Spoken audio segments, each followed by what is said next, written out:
ఆయన ఆరోపణ చేసిన సతీష్ రెడ్డి గారిని ప్రధాన కార్యదర్శి చేశాం. రాజశేఖర రెడ్డి గారి హత్యలో రిలయన్స్ వాళ్ళ పాత్ర ఉందని చెప్పి వాళ్ళ మనిషి పరిమళత్వాన్ని గారికి రాజ్యసభ ఇస్తాం. మీ చిన్న వివేకానంద రెడ్డి గారి హత్యలో ఆరోపణలు ఎదుర్కొంటున్న అవినాష్ రెడ్డి గారికి ఎంపీ టికెట్ ఇస్తాం. వంగవీటి రంగా గారి హత్యలో పాత్ర ఉందని అనుమానం వ్యక్తం చేస్తున్న దేవినేని అవినాష్ గారిని జిల్లా పార్టీ అధ్యక్షుడు చేస్తాం. ఆయన దొంగ దోపిడీదారుడు అని చెప్పిన గౌతమ్ రెడ్డి గారికి 500 చైర్మన్ ఏం చేస్తాం. ఈరోజు పార్టీలో ప్రముఖ స్థానం ఇస్తాం. అంటే మీ కుటుంబంలో చంపించిన నువ్వు చెప్పిన వాళ్ళకి అందరికీ పదవులతో సత్కారం చేస్తావు. నీ కుటుంబం కోసం నీ కోసం అహర్నిశలు కష్టపడిన మీ తల్లిని చెల్లిని నిర్దాక్షిణంగా మెడబెట్టి గెంటేస్తావు. మరీ అర్థం అనుకుంటే సౌభాగ్యం లేకుండా చేస్తావు. ప్రజలు ఆలోచించాలా. నిన్న ఆయన చెప్పిన నేను ఈ మొత్తం ఎపిసోడ్లో నా సొంత భాష నేను ఎక్కడా ఉపయోగించట్లా. ఆయనే చెప్పాడు, రాజశేఖర రెడ్డి గారు చెప్పారు రాజారెడ్డి గారి హత్యలో సతీష్ రెడ్డి అని. ఆయనకు పదవి ఇచ్చి సన్మానం చేస్తావు. నువ్వే చెప్తావు రిలయన్స్ వాళ్ళు దిగిందని, వాళ్ళకి ఎంపీ ఇస్తావు.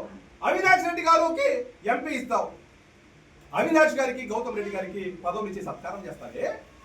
నీ కుటుంబానికి అన్యాయం చేశారని మీ వాళ్ళు చెప్పిన వాళ్ళకు పదవులతో సత్కారం చేస్తేవి.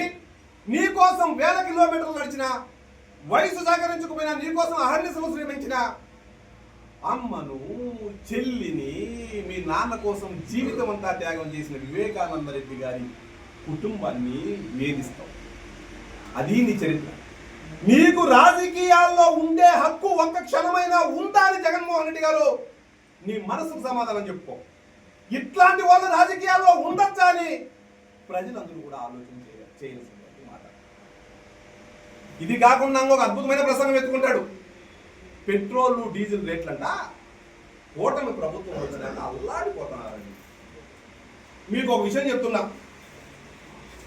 2019లో మేము అధికారంలో దిగే రోజుకి పెట్రోల్ రేటు 75 రూపాయలు. 2019లో మేము అధికారం దిగేటప్పటికి పెట్రోల్ రేటు 75.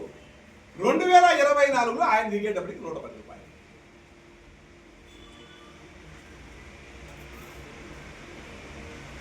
ఆయన 2019లో అధికారంలోకి వచ్చిన వెంటనే పెట్రోల్ పై 31% ట్యాక్స్ ఉంటే, పెట్రోల్ పై 31% ఉంటే వ్యాట్ 35% పెంచాడు. డీజిల్ పై 22.25% ఉంటే 27% వ్యాట్ పెంచాడు. అదనంగా రోడ్డు సెస్ అదనపు వ్యాట్ అని లీటర్కు 2 రూపాయలు పెంచాడు. రోడ్డు సెస్ని రూపాయి పెంచిన వ్యక్తి ఒక్క గుంత కన్నా మట్టేశాడా ఆ రోడ్డు సెస్తో వచ్చిన డబ్బులతో అని అడుగుతున్నాడు.